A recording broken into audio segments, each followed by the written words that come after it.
안녕하세요. 오늘 저희가 좀 깊이 파볼 자료는 불퇴전의 마음이라는 강연 녹취록인데요. 이게 시작부터 좀 흥미로워요.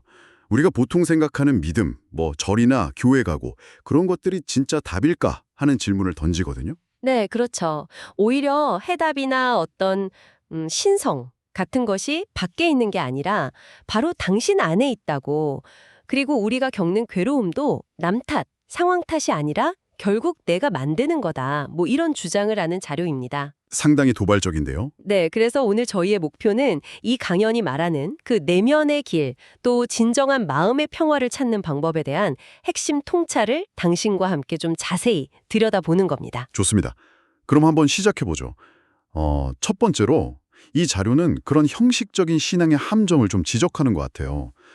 절에 가고 교회 가고 조상 섬기고 아니면 새로운 지도자를 따르고 근데 깊이 들어가면 의문이 생긴다는 거죠. 맞아요. 그냥 맹목적으로 기도하거나 믿는 게 오히려 내면의 갈등이나 뭐랄까 정신적, 육체적 부조화를 일으킬 수도 있다고 경고해요. 아, 그냥 믿는다고 다 좋은 게 아닐 수도 있다. 네, 특히 그 나무 아미타불이나 나무묘 호랭개교 같은 거 있잖아요.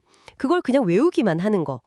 그 자체에 구원이 있는 게 아니라는 점을 강조해요. 그럼 뭐가 중요한 건데요? 중요한 건 그 가르침의 뜻을 제대로 이해하고 그걸 바탕으로 내 생각이나 행동을 실제로 바꾸는 거죠. 실천하는 거. 그냥 말만 앵무새처럼 따라하는 건 의미가 없다고 그렇게 비유를 하더라고요. 그 말씀은 이해가 되네요. 그럼 다음으로 넘어가서 신이 멀리 있는 게 아니라 내 안에 있다? 이건 정말 좀 파격적인 생각인데요.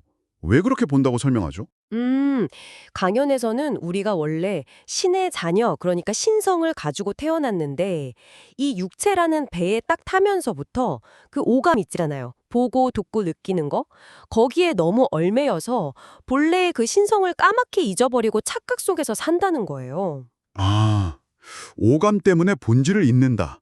그럼 우리가 느끼는 괴로움, 고통의 원인도 거기서 찾는 건가요? 네, 정확합니다. 바로 그 오감을 통해서 들어오는 여러 욕망, 집착들. 특히 그 나만 좋으면 돼 하는 이기적인 마음 있잖아요. 그게 고통의 뿌리라고 딱 짚어요. 외부 요인이 아니라 내 안의 문제다. 그렇죠. 분노나 탐욕 같은 것도 밖에서 오는 게 아니라 내 안에 그런 잘못된 생각들이 만들어내는 독이라는 거죠. 그 독이 쌓여서 결국 삶의 괴로움으로 나타나는 거고요. 심지어 우리가 너무 소중히 여기는 이 몸조차도 영원히 내 것이 아니고 결국 늙고 병드는 자연의 순리를 따른다고 지적해요. 와, 듣고 보니 그렇네요.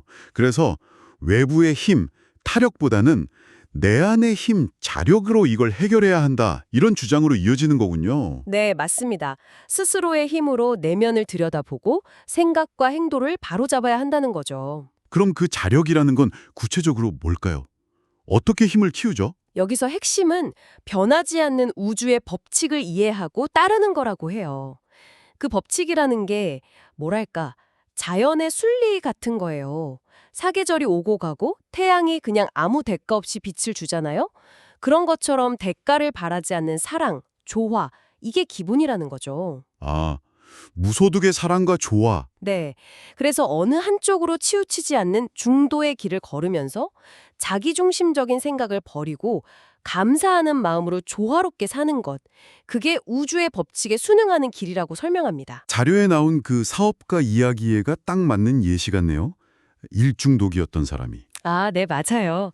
그 사람이 막 일에만 빠져서 가족은 뒷전이고 그랬는데 자기 문제를 딱 깨닫고 직원들 존중하고 가족들한테 잘하고 그렇게 내면을 바로잡으니까 오히려 사업이 더 잘 됐다는 이야기. 내면의 조화가 현실에도 영향을 준다는 거죠. 신기하네요. 근데 또 한편으로는 좀 다른 얘기도 해요. 점을 보거나 영매? 이런 거에 의존하는 건 오히려 위험할 수 있다고요? 네, 그 부분도 중요하게 다룹니다. 그런 잘못된 믿음이나 좀 불안정한 정신 상태는 오히려 부정적인 에너지나 존재, 강연 표현으로는 지옥령 같은 걸 끌어들여서 더 큰 혼란을 일으킬 수 있다고 경고해요. 아, 잘못하면 더 안 좋아질 수도 있다. 그렇죠. 그래서 진정한 행복은 이 세 가지 기둥이 딱 균형을 이뤄야 온다고 강조해요. 건강한 몸, 건강한 정신, 그리고 안정적인 경제, 이 세 가지에 좋아요. 그렇군요. 결국 지금 내가 겪는 문제나 고통의 원인을 자꾸 밖에서 찾으려 하지 말고 내 생각, 내 행동을 깊이 되돌아보는 반성을 통해서 그 뿌리를 찾아서 뽑아내야 한다. 이런 결론이네요. 네, 맞습니다. 잡초 뿌리 안 뽑으면 계속 자라잖아요. 그런 것처럼 문제의 근본 원인, 그러니까 내 안에 잘못된 생각이나 습관 같은 걸 찾아서 바꾸지 않으면 진정한 평화는 얻기 어렵다는 거죠. 강요한 마무리도 좀 인상 깊었어요. 진짜 이기는 건 남을 이기는 게 아니라 내 안의 결점을 이기는 거다. 이게 진짜 용기다. 이렇게요. 네, 그게 핵심 메시지 중 하나죠. 자기 자신과의 싸움에서 이기는 것. 그래서 마지막으로 당신께도 한번 여쭤보고 싶네요. 이 강연의 관점에서 봤을 때 혹시 당신의 내면의 평화나 조화를 좀 가로막고 있는 나만의 어떤 결점이나 고질적인 생각 아니면 반복되는 행동 패턴 같은 게 있을까요? 한 번쯤 깊이 생각해 보실 만한 질문인 것 같습니다.